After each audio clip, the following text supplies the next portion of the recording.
Good evening, everyone, and thank you for joining us this evening for the Ramaz Alumni Campus continuation of our Zoom programming. Tonight we have what we are calling the ultimate interview, and I think you'll all learn very quickly why that's the case. It's going to be a conversation with our very own alumni, Sam Feder, class of 2014, who is a professional ultimate Frisbee player, together with and led by Doug Propp, a Ramaz parent and the volunteer middle school ultimate Frisbee teacher and ultimate Frisbee coach. Before we begin, I wanted to begin the way we do each of our Zoom programs by recognizing all those who are ill, continue to suffer during this very difficult time, whether it be with COVID or other illnesses. We wish you a refuah shlema, and our prayers are with each and every one of you. And to those that have lost loved ones during this difficult time period, we are, as a community, together with you. We stand firm with you, and our condolences go out to you. And finally, we want to thank the frontline healthcare professionals and those that have been doing God's work literally, and continue to also pray for you for your health and safety.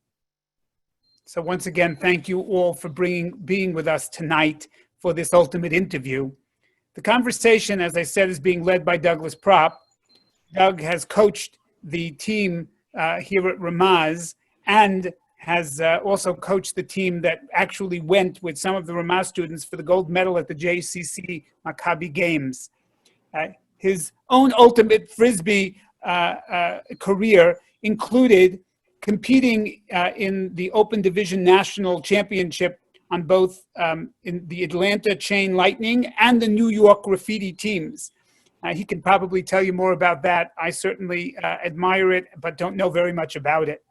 He has also coached professional teams, including female women's teams.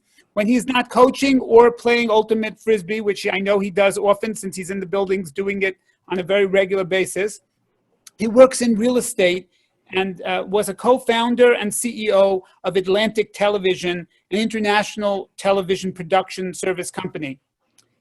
He is most notably the husband of Dina Propp and father of two current Ramaz students, Daniel and Jeremy, and a middle school alumna, Alana. He happens to also be the daughter of a Ramaz alumna as well, a wonderful, wonderful alumna at that. Sam Feder, class of 2014, is a professional ultimate Frisbee player in the American Ultimate Frisbee Disc League. And when not playing, he's a data analyst at Bloomberg. Sam has both played and coached ultimate Frisbee since he was a young man in camp and beyond. He then went on to play at Yale, where he was the captain of the team and recognized for being such an outstanding player. And in 2019, Sam signed with Empire, the New York franchise of the AUDL, the American Ultimate Frisbee, the American Ultimate Disc League. They went on the road to an undefeated season and the franchise's first championship. Sam is the son and grandson of Ramaz graduates, and we are so proud to have him in conversation for tonight's Zoom. So I now hand it over to you, Doug, and to you, Sam. Thank you both so much for being part of this evening's program. Thank you, Kenny, and thank you, Ramaz, for hosting this event. We really appreciate it.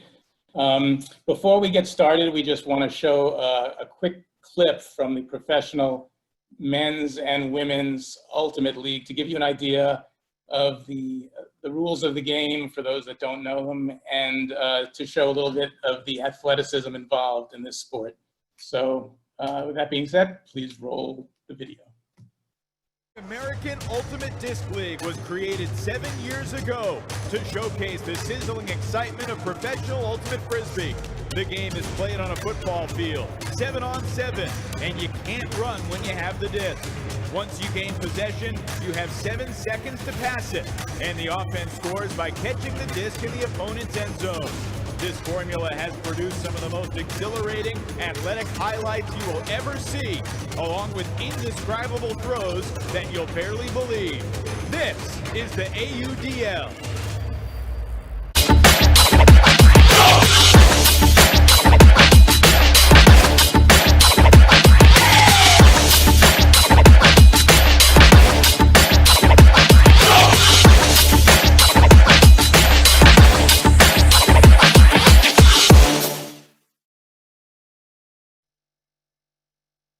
So,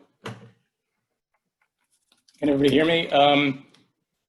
So Ultimate, the reason they call it Ultimate is because it combines the best aspects of many sports. Football, the passing and the receiving, but as opposed to football, where you're either a quarterback or a receiver, in Ultimate, you're both. It moves kind of like basketball up and down the field or the court, and you have a pivot foot like in basketball. It's kind of like tennis, where you have a forehand and a backhand and an overhead, except that instead of a racket, those are your throws. And you play the sport with a Frisbee, which can do so much more than a ball can. You can curve it, you can bounce it off the air, you can float it and let it sit in the air, you can throw it upside down. And so that's why they say that when a ball dreams it's a Frisbee. So with that said, and Ultimate is also one of the fastest growing sports, and we're hoping that in 2028 it becomes an Olympic sport. It's already recognized by the International Olympic Committee, and 2028 the Olympics are in Los Angeles, so we're hopeful that Ultimate will be a part of that Olympics. So anyway, Sam, thank you for coming on. First of all, I just want to get an idea of your background and how you discovered the sport and got involved in it. Yeah. So I guess first of all, thank you, Doug, Leah, Kenny. I think it's pretty cool to be able to talk about Frisbee, and especially in a form where a lot of people don't necessarily know about it or have seen it at an elite level. And I know we kind of like worked through some technical difficulties and really appreciate kind of all the work that went into this. Yeah. So my experience with Ultimate was, I think when I was young, like I've always loved playing sports. I mean, that's always kind of, I've always been like a competitive person, and never really settled into, a specific sport that felt like, something I could just like pursue extensively. Really what happened is just like in Camp Ramaz, which is still something, that happens today, which is that you have to choose a sport to play, for your last 4 years as a camper. And then you train like all summer, 2 hours a day, 6 days a week. And you're really just training for one game at the end of the summer against our rival camp. And it was a pretty competitive setting in which to learn Ultimate. And I think also specifically the culture at Ramaz is pretty unique in that it just, keeps people interested. And I really just fell in love with that specific team. Yeah, and that's specific because of that team. I think it's really, why I kept going with it and continue to play it in college and in club and ultimately in the professional setting. Why is it so big at Ramaz? Yeah, it's a good question. Ramaz, I mean, in terms of like the people I know and the communities, I mean, Ramaz is kind of known to be the Frisbee camp. Like there have been a lot of people over the years that come out of it and are just like very talented going to college. Specifically one guy I played with, Elon Kane, led his team twice to national championship runner-up finishes in the season at Brandeis. And there have just been like a lot of other people as well who have come out of Vermont and just played Ultimate for a while. So it's pretty, yeah, I think like specifically that there's a culture there that really incentivizes people to keep going with it. I mean, there is kind of that, so it's kind of, I think it's like the uniqueness of that culture combined with like how competitive it is. That was a pretty key aspect of it for me. Was like I was always kind of looking for that competition. And just, I mean, training for 2 hours a day, 6 days a week, all summer long for one game is insane. I mean, I don't know what other, in what other setting people do that kind of thing. And it was really like, by the end of the summer, you'd really know the people on your team. And you've been working, your butts off all summer for that one game. I remember there was, and it was emotional also. I think that was like a big part of it, because you build up to this one game, whether you win or lose, it's just like a pretty emotional experience. And then you wait the rest of the year to play, Ultimate again. For me, I didn't have a team at Ramaz, unfortunately, before you were there, Doug. There wasn't that scene yet. So I had to wait all year to play Ultimate. And that, I think, that buildup was pretty key for me, because I really just kind of waited all year to play. And then going to college, I was just so excited to start playing during the year. So what did you do over the school year? Did you throw a lot? Did you keep up your skills, or you kind of forgot about it until the following summer? I somewhat forgot about it. So I played soccer for a bit, pre-high school. And then in 8th grade, with a couple of other guys, we kind of just decided to join the hockey team. And that was a lot of fun. It was a setting in which I could really, I'm generally one of the faster people on the field. That's kind of my X factor. And in hockey, I was kind of able to put that on display. And then we got to high school, and people were good in high school. And I felt very out of my depth. So then I switched to indoor soccer, which is the high school soccer team. So I was kind of searching for a sport. I barely did any throwing or anything. Oh, actually, so I take that back, actually. Sophomore year of high school and senior year of high school, we went to a couple tournaments in the spring. We organized camp teams to go to different tournaments. And that was pretty awesome, because we always kind of had this mindset in camp, we are the place to learn Ultimate. If we played other high school teams, we would dominate. And we did and we didn't. We always had that idea in our heads that we were the place to be. Sophomore year, we went to a tournament in Massachusetts, tournament upstate New York. I think we did fairly well. We did fairly well in one and terribly in the other, actually. And then my senior year, I specifically organized a bunch of people to go to a tournament. It was kind of like a haphazard, some people from camp, some friends, my brother came with us, and we picked up a couple of random people also who were looking for a team, and we did fine. But yeah, that was an exciting way to keep up with it during the year, because I wasn't training as often as some other people with teams were. And so tell me about college. How did you, when you applied to college, were you thinking about Ultimate at all, or how are you going to continue playing Ultimate after Camp Ramaz? Yeah, I definitely was. You did coach at Ramaz. Did you coach? I did, yeah. Yep. So it was 4 years of playing on the team over the summer. Then Ramaz has a year between being camp and being a counselor, where you go to Israel. So I wasn't doing anything that summer. But then coming back as a counselor for 3 years, I coached the team all 3 of those years. And then also kind of, I think, ties back to how impactful that team is, because I just, there was never a doubt in my mind that I'd be coaching when I went back as a counselor. I just, loved it so much. But yeah, I also, I think from my coaches at Ramaz, I knew that I didn't have a great sense of the Ultimate scene outside of camp. But for my coaches, I got a sense that there was college Ultimate. I didn't really know a lot about it. I knew there was at some point some sort of professional league. I didn't, a couple other people I knew were more into it, and I didn't really have an understanding of it. So I was applying to colleges and pretty excited about being on a college team and practicing during the year, going to tournaments, competing. And I think that was kind of it. I wasn't looking to be on a good college team. I was just I was looking to be on a college team, and that didn't really narrow down my options that significantly, because when I was applying, right now, most colleges have an Ultimate team. So when I went to visit colleges, I did make efforts to go to practices and see what Frisbee was like. I never actually ended up doing it. So yeah, and I think that kind of speaks to like, I didn't really have a good sense of what it meant to play Ultimate in college. I was just kind of enticed by the idea of it. I hear more and more people are kind of thinking more about Ultimate now. Yeah. In the college process. Do you know people like that? Yeah.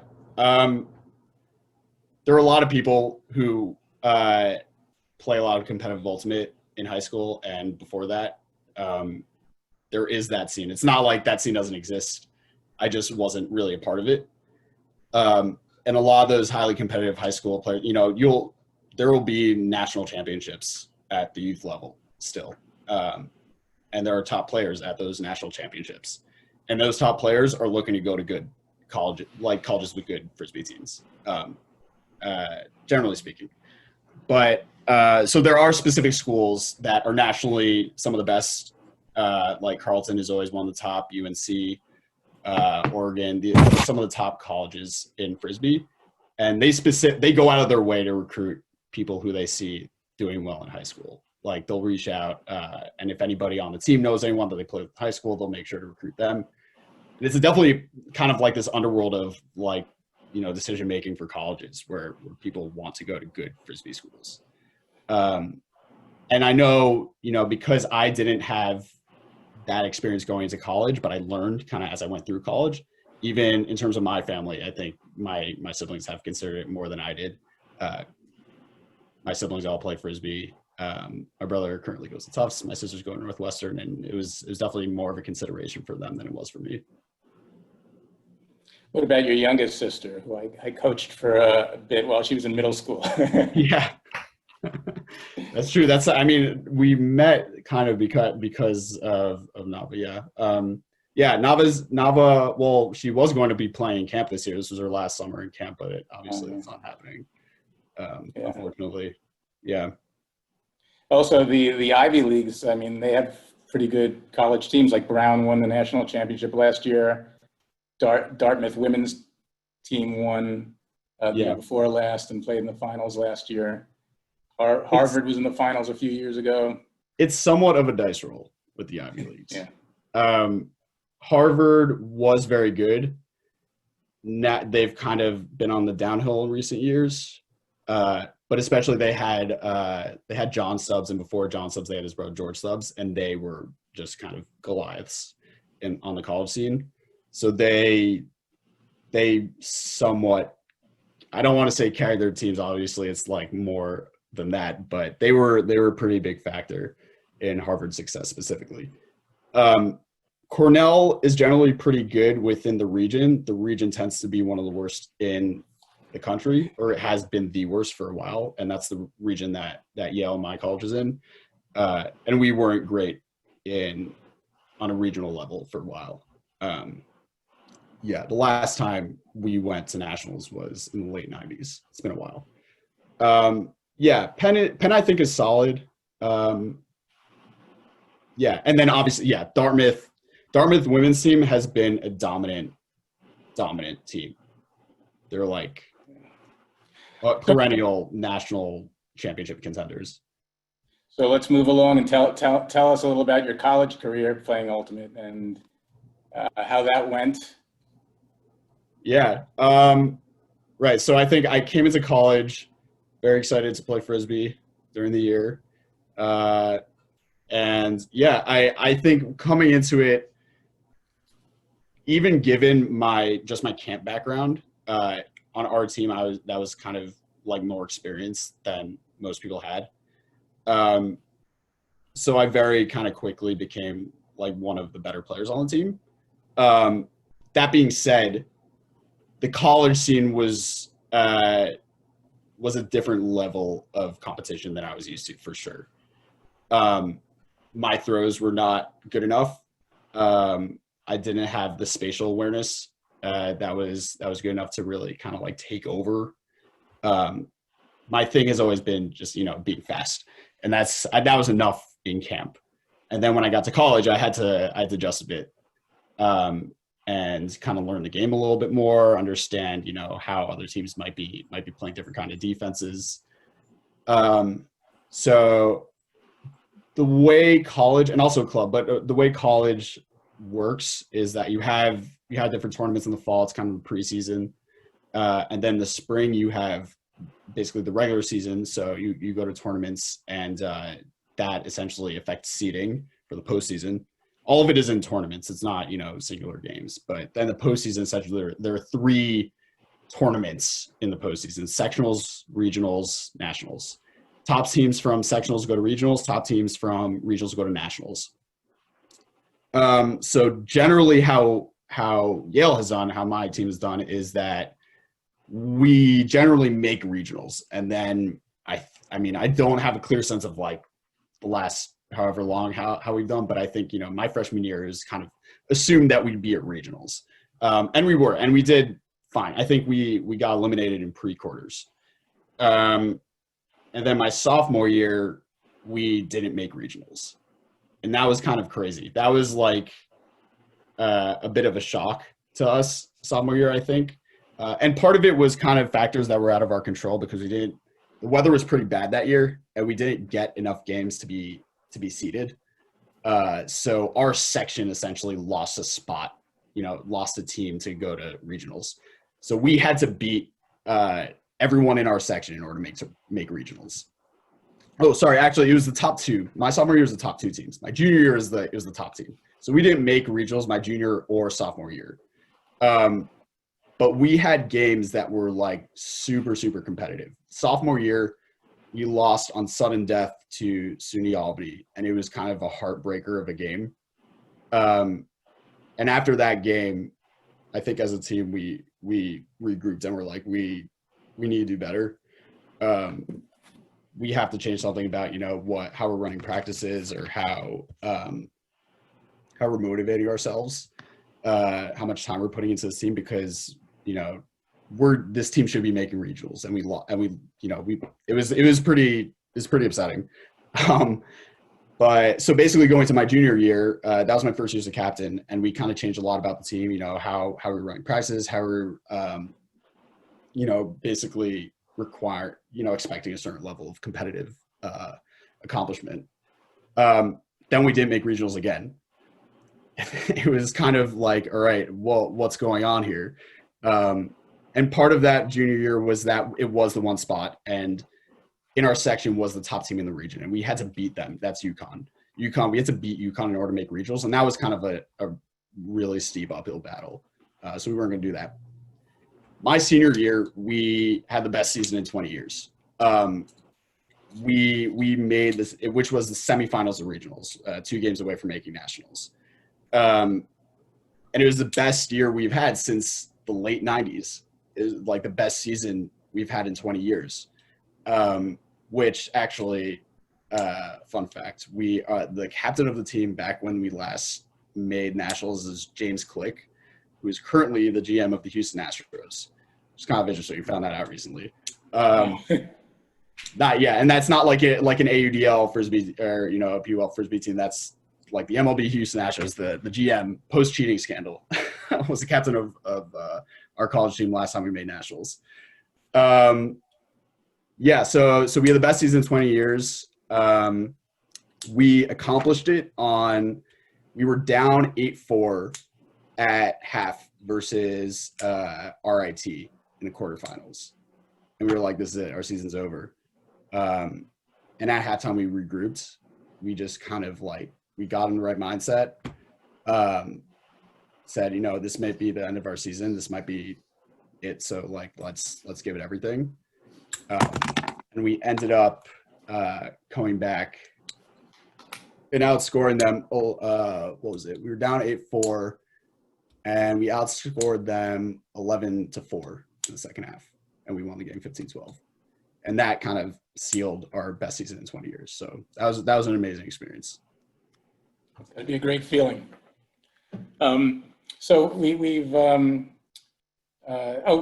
first before we change topics, tell me about, you know, I understand you were your team. I don't know, you were nominated for the Callahan Award, which is the MVP award in college, and some other awards. Tell us a little about that. Yeah. So the Callahan Award specifically was more of a nice gesture for my teammates. Essentially, the way it works is the Callahan is like the Heisman Trophy for college Frisbee.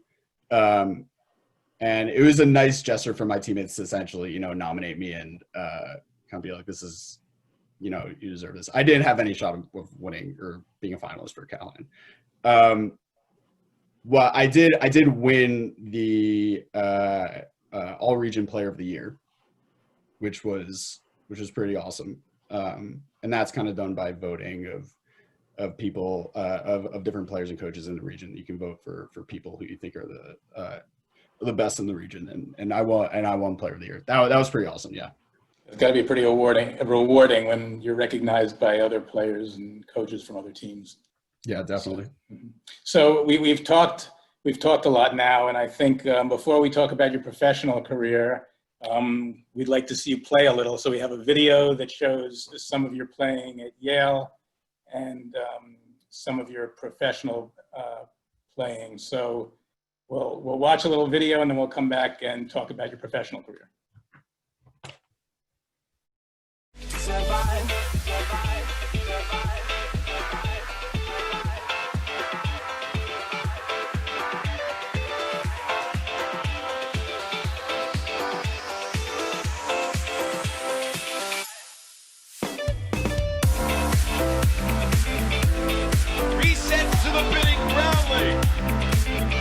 Into the end zone, the Empire takes their largest lead of the day.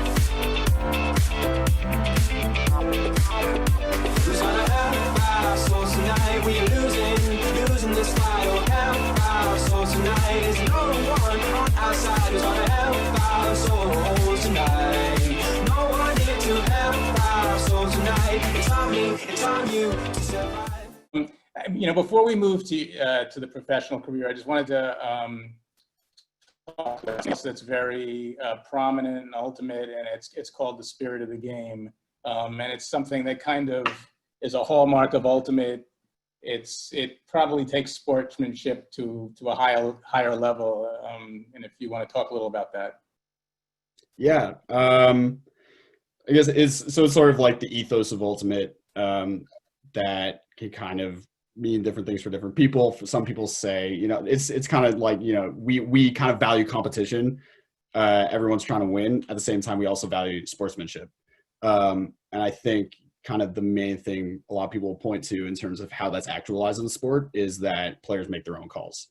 And as you kind of go through the different levels of Frisbee and, get to higher levels, it's not purely players making their own calls. A lot of time what you'll have is something called observers, which are essentially refs. But instead of them making the calls, players will make calls. And so if I make a call and I'm on offense, my defender can contest my call and say, I don't agree. I don't think that was a foul. And then we can go to the observer and the observer can make the ruling. But essentially it kind of prioritizes the players making the ruling themselves. And kind of really, I think in a cool way emphasizes that value of sportsmanship and and it doesn't necessarily, I think kind of an impression that people get is that kind of takes precedent over competition and trying to win.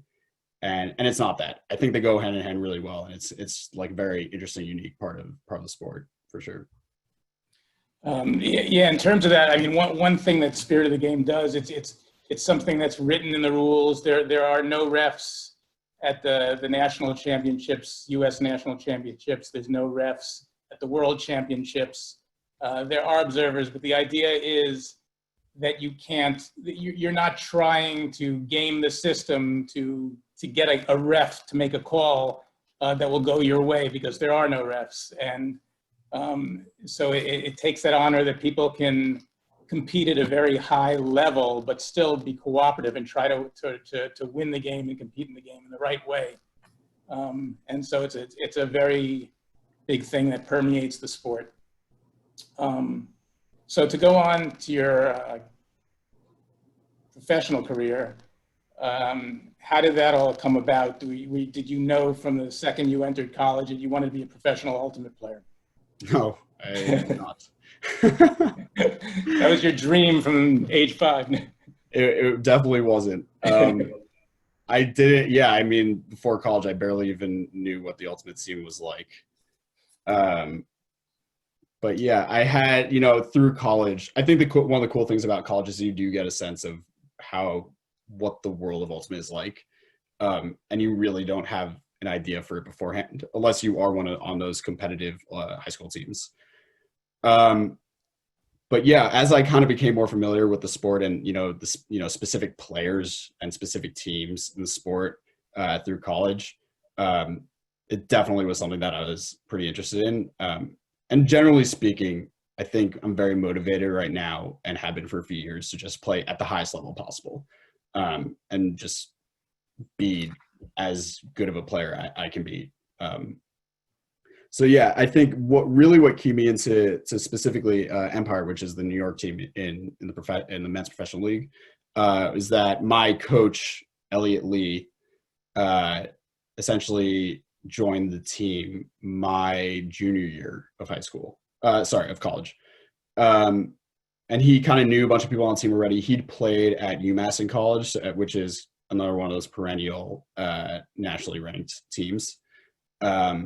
And so when he joined, he really encouraged me to try out and try and make the team. And junior year, I tried out as well and didn't make the team, and that was fine. I really kind of my incentive going into those tryouts. I did generally want to play professional ultimate, but at that stage, I didn't think it was likely that I was going to make the team, and I didn't make it in my junior year.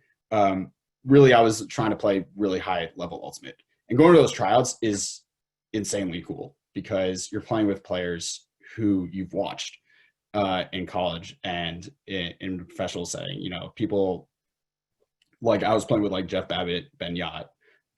Those are names that if you play Frisbee, you kind of know. And I had been exposed to those players before and to that level of play. The level of play especially was so high. So yeah, I didn't make my junior year, and then I tried out again my senior year. Still kind of with that same mindset of I'm just looking to play high level ultimate. And then, kind of each tryout went on and like more cuts were made. And I, at some point, a couple tryouts maybe before the last one, I realized that I had a good shot of making the team. And that was really exciting. And I think I was with my friends when I got an email with the contract offer. And so I showed it to them, other people play Frisbee, and it was like very exciting for all of us. So yeah, I definitely credit my coach, Elliot Lee, with showing me that, that world, and that, because he was on the team, so I felt a little more familiar with that group of people. And then he definitely like really encouraged me to improve a lot and try genuinely to make the team. And, did you have another career in mind that you possibly wanted to pursue? If it wasn't going to be ultimate? Yeah. Honestly, no. I kind of happy, or did they want you to go into some other profession? It should be said that I do have a day job. Yeah, I do have I do data analysis, so I do have like that steady, stable job. Professional ultimate Frisbee does not pay that much. Yeah, I think the cool thing about it isn't necessarily the pay. Well, actually, no. Part of it is because a lot of times with ultimate, you have to pay your way through it, and to travel to tournaments and pay the fee to go to a tournament and for uniforms and all that. All of that is paid for me with the professional team, which is that's a dream come true. I don't have to think at all about expenses or even the travel. A lot of the time is kind of booked for me by people in the organization, which is kind of like the little things that it's especially if it was as my first year on the team last year, those little things were pretty awesome. That's great. That's great that it's gotten that far. That's a good start. Yeah, I remember like going, getting on flights to San Jose and Raleigh to play there. And I was just like, what is going on? I'm playing. I'm getting on planes with my team. I'm not paying for this. And we're just going to play a game of Frisbee and come back. You haven't bought your parents a car or a house yet or anything like that with your... No, I'm slowly building up the $20 bills from the game to eventually do it in 100 years or something. Tell us about your experience playing professional Ultimate and what it was like to try to like now take your game to another level to rise the players you mentioned before, and what was it like? You had a great first season. At first, playing at that level was honestly a bit depressing because I thought I was good, and then I was playing with literally the best players in the world, who had the best throws in the world and who are some of the fastest players on the ultimate field. And something, even like a little particular thing is I'm 5'8". I'm one of the shortest players on the team, and 5'8" was enough in college, and I'm able to jump to some extent. But if I'm going up against Ben Yacht, who's 6'5", 6'6", and athletic, I have no shot at that. And those, stuff like that, the little things that I took for granted, playing in college and playing in camp. I had to totally rethink my game. And I think also specifically the AUDL has a few little nuances that make it different from other element, other levels of the sport. And even, PUL, the women's professional league, is more compliant with like the normal way of playing Frisbee. Like the AUDL is on a football size field. That's not exactly the dimensions that are used in Ultimate, generally speaking. And it is an adjustment to play in that setting. So the combination of the specifics of the AUDL and the level of the players I was playing with were totally new. Those things were totally new to me, and I had to like really, really consciously work on and think about my game. If I'm going up against someone like Grant Lindsley, who is just maybe the quickest Frisbee player in the world, how do I stop him? How do I get open on him? And a lot of that also kind of, my ability to jump was limited, but also, even my speed is something that I've relied on heavily for almost my entire playing career. And at the professional level, it's not enough. And if I can use it well, and if I can use it correctly, then it can be kind of a game changer. But I learned a lot over last season, but it's still something I need to work on a lot, because players on the professional level know how to use that to their advantage. If they can get me to bite on a cut, if they make one move and I'm going all out for that, they can get open the other direction. And they know, they've been playing for years and years at high levels. So they know the little things that'll get me to jump. So what are some of the things you did to be able to, improve your skills? Are there things you can tell, the students that are watching, what are some of those things that you did that really took your game to another level? Yeah, so I think generally speaking, and I think a lot of it comes down to personal motivation, how you can improve your own game. How you learn the game best for yourself is just the way you should do it, and you shouldn't necessarily do it the way other people do it. That being said, there are two general things that I think are extremely helpful for getting better.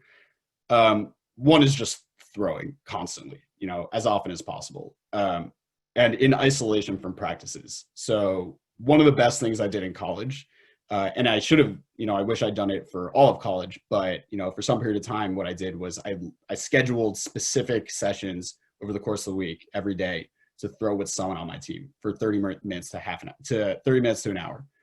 And it doesn't even need to be that long. If you throw for 5 to 10 minutes every day, you will get much, much better. And if you do that as a young player, that will pay off so much in the long run, like so much. Throwing is just a huge part of the game. And it's the same thing as, in basketball, going to the court and taking shots. practicing your dribbling moves in soccer. You need to kind of practice those skills in isolation from a general practice. The other thing, which I think in general is somewhat underutilized, is watching film. And I was lucky with Empire that we filmed all of our practices. We had all of our games filmed, and I was able to rewatch those over and over again. There's a lot of footage out there of Frisbee games and people, highlights, generally speaking. You can kind of watch and learn from them. I personally am very, I find it very helpful to watch myself play. And that's not a luxury that I know a lot of people have. You don't necessarily have a lot of film of yourself. But if you do, that's an incredible way to improve. Just look at the little things you do, take a step back, watch it from an objective point of view, and it'll really, really help. That being said, I know like a lot of people don't necessarily have film of themselves, but when you go, in my experience, if I go to a basketball court and I start shooting around, what I'm thinking in my head is like, I want to be Steph Curry. How does Steph Curry take a shot? How does Steph Curry take a three? What are his dribble moves like? And in Ultimate at the youth level, honestly, I think there isn't a ton of that sort of visualization and mentality of like, I want to be like that player. So I think if you go on YouTube, the PUL, Jesse Schaffner, Claire Chastain, Jimmy Mickle, Chris Kocher, these are like just the best players in the sport. So I think you watch them and get inspired by them, want to keep watching them, and then learn from what they do and imagine yourself doing what they do. And it can be a very passive activity, and you can do it in quarantine. There's a lot of film out there, and I think it's an awesome way to improve. What about cutting and getting open on these players that are so quick in the professional league?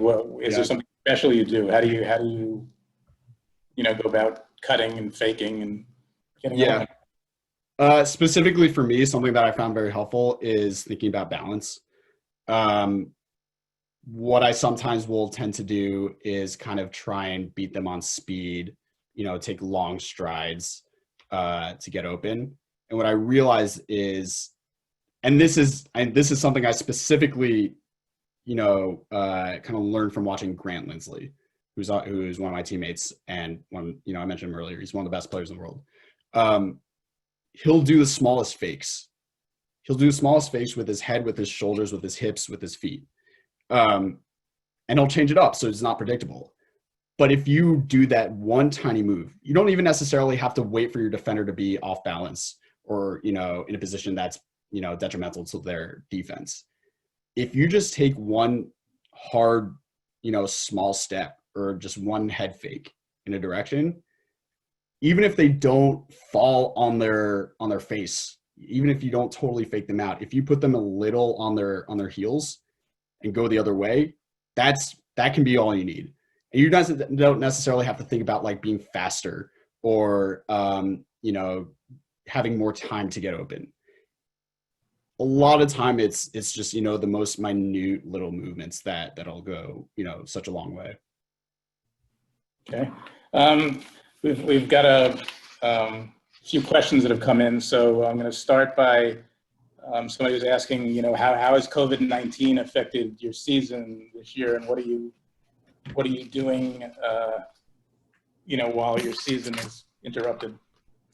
Yeah, I think it was like a couple of weeks ago now that they officially canceled the season for this year, which was sad. I personally have gone through a number of phases of the things I do to try and stay in shape and motivated. Right now, what I'm trying to do is play more tennis because it's something that I have access to a tennis court and I can play one-on-one with someone, and you don't have to be in close proximity to anyone. And I am very motivated by winning and being competitive. And so tennis does that for me. Again, so, not to, say this over and over again. I think like watching film is huge. And that's something I've been doing. Watching film, staying motivated. Something that Empire has going and has been going for, months now is we have a group me. And people will post their workouts and things they're doing in lockdown to stay in shape, stay motivated, and to improve. And that, just getting a buzz on your phone that one of your teammates is putting in work motivating. And I personally am not the best at sending messages myself, but it's definitely something, you know, I see on my phone every day, people doing workouts, sending videos, pictures, you know, this, you know, people will post weekly, you know, what did they do every day of the week? And yeah, and that's also something I think, you know, with my other teams as well, we've done, and it's a really helpful way to stay motivated. So you know, personally, so right now I'm playing tennis. At the beginning of quarantine, I was doing workouts. We have like a mini gym here. So I was doing workouts. There was a period of time where my brother and I were going out to the high school football field and you know, doing sprints. Yeah, really just, you know, I've changed it up a lot as it's gone on. But yeah, I'm always kind of like searching for those ways to be motivated and try and keep up my competitiveness. I mean, along those lines, in terms of training, someone asked, what kind of cross training do you do? Yeah, high intensity interval training is really kind of a core aspect of working out for Ultimate, because there's a lot in the sport. There's a lot of stop and go. In any given point, you'll be taking a rest for some amount of time, and you're not the one who's trying to get open per se. Similar to like in basketball, you're just kind of hanging out on the 3-point line and not trying to, you know, mess with the space in the paint. But on, you know, obviously like a larger field. So some of the time you're hanging out, and then when you are running, you're going all out.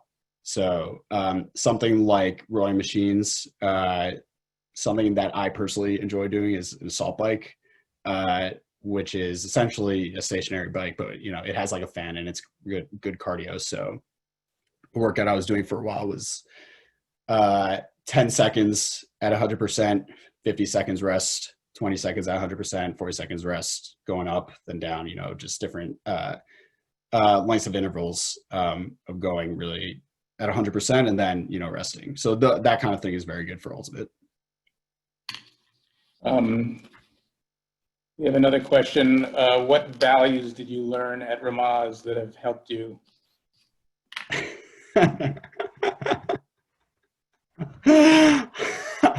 How's the song go? Anu b'nei yeshiva Ramaz. Chesed u'tfilah have helped me a lot in Frisbee. I think honestly, it's not something I've thought a lot about. I think something I got asked once is like how like indoor soccer at Ramaz prepared me for Ultimate. And it's kind of a tough question to answer because, you know, it's just like pretty different. But I do think at Ramaz, if I were to narrow this down just to, you know, playing on the soccer team at Ramaz, something that will come into play, you know, in all kinds of sports is spatial awareness. So knowing where the person you're defending is, knowing where the goal is, knowing, you know, how, you know, specifically with indoor soccer, the ball will bounce off the wall. That's like a pretty vital part of Ultimate is having that spatial awareness to know, and it's, you know, it's not just like knowing where people are, it's knowing how to position yourself given what the offense wants. So staying aware of that and knowing what places on the field they can attack and positioning yourself to be in an optimal position to play good defense. So yeah, it's not a direct, you know, thing I learned from Ramaz, but it's a bit of an overlap. You know, well, let me ask you this. Somebody asked, what makes one team better than another in Ultimate? Yeah, it differs a lot depending on the level of play, I would say. I think the other setting for playing Ultimate that we haven't talked much about is club, which is essentially before the professional leagues, before the PUL and the AUDL. You know, club was the main way to be competitive after you graduate college. And that's something that generally happens over the summer. You have your region teams, you know, there's like the New York team, there's a Seattle team, and, you know, you play sectionals, regionals, nationals in the same way as college. At the professional level and the club level, and so this is something that I've had to learn especially is just, how much strategy goes into it. Just strategy will make or break teams a lot of the time. Something I've been very fortunate about with being on Empire is that my coaches, Brian Jones and Dave Blau, are some of who actually, Doug, you played with, are some of just the best thinkers in Ultimate, best strategy thinkers. And so if we're going up against a team that can't adapt to our plays, or that just aren't prepared for that, we're going to demolish them. And that's something I've had to learn also, is there's a lot more team play at the higher levels. The best players are going to be the best. Ben Yacht was the MVP. He's a dominant player. But at the end of the day, we still had so many tight games last year, even though it was an undefeated season. And the only reason really, and not the only reason, but a core reason why we were able to pull those out is because of the coaching. And there's a lot more in-game at adapting to the things that the opponent is throwing at you than I anticipated going into it. And it's been pretty cool to be a part of that. And it's something I'm still learning about. So that, and then also I would say players who have good mental game will just, have a pretty big edge over other people. And that's something that I think if you play Ultimate, you think about that a lot. And then if you play any sport, you think about it.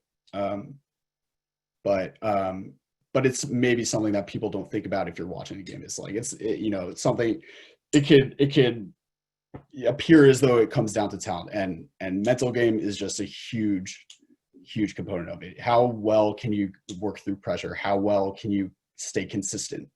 And some of the best players in the sport are players who aren't just physically talented and skilled. They're players who have really great mental games. So I want to start wrapping things up, but in terms of what you're talking about mentally, do you have any tips for the players out there in terms like what in terms of the mental aspect of the game and being prepared? How do you prepare yourself? And maybe just a few tips what helped you throw the Frisbee further, or how did you figure out, was there anything you figured out that enabled you to throw the Frisbee further, or any kind of tips like that? Yeah, well, so just mental game, I mean that is something that's very hard to teach, and something relates to what I was saying earlier, that that specifically is also something that does really come down to the person. You have to be able to and willing to try different methods of getting in a good mental state, so that if you're down 10 points, you're still playing at your best. Something that I started doing, this year. Well, so actually, when I first started, my mental game was terrible. That's actually something that maybe one of the things I'm proudest of in my journey, in my career as a Frisbee player, is my mental game. I used to be a very angry player. I would punch the ground every time I dropped the disc, and I would just get, I'd be very emotional. And some people play well in that state, honestly. If you're a good angry player, then fine. I don't think that was the case for me. And I think I've made a lot of great strides by being able to stay level-headed.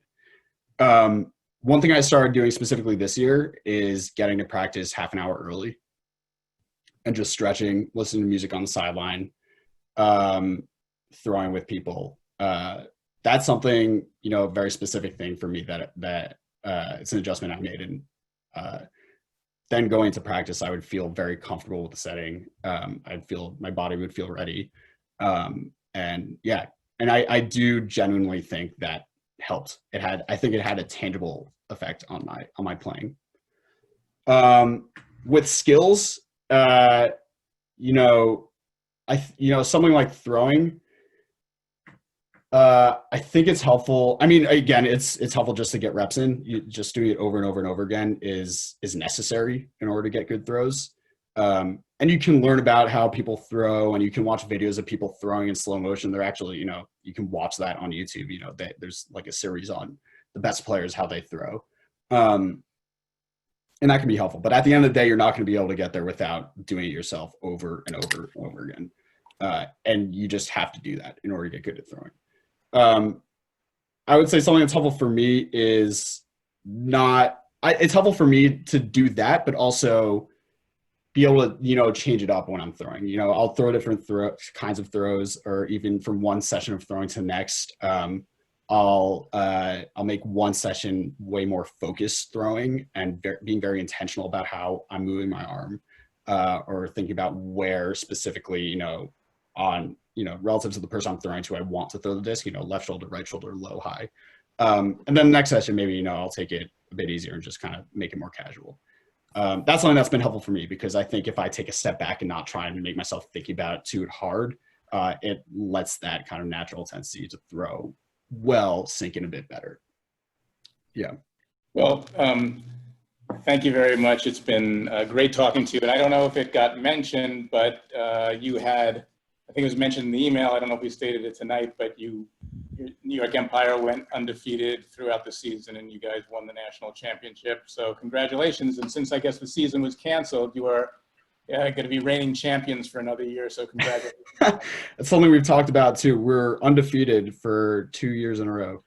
That's going to be hard to beat. That is fantastic. This has been really fascinating for those of us that are learning more and more about Ultimate Frisbee. Sam, we are, as I said, continue to be very proud of all that you've accomplished.